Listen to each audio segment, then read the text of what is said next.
राज्य सरकार विधानसभा रे भाषण मारिबार शिखिचंती विभिन्न एमएलए को डाकी भाषण मरौचंती किंतु दुर्भाग्य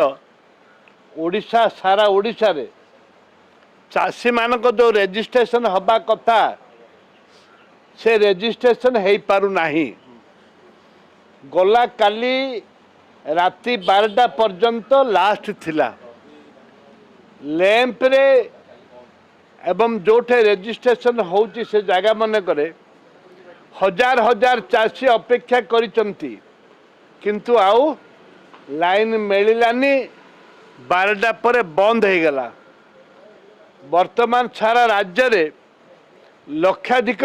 लक्ष लक्ष चाषी बिना रेजिस्ट्रेशन अछंती। मो राज्य सरकार को अनुरोध करिछि दयाकरी चाषी माने किपरि रेजिस्ट्रेशन करिवे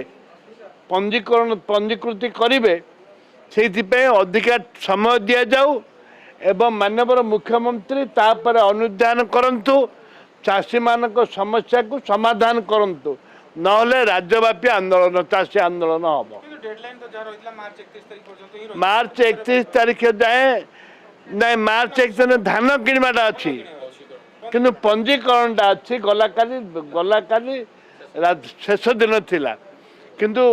जोठे हजार हजार चाषी पंजीकरण करि पारना लक्ष लक्ष चाषी पंजीकरण करि पारना राज्यर ये एक बड़ समस्या ताकू टाइम एक्सटेंशन करवा दरकार।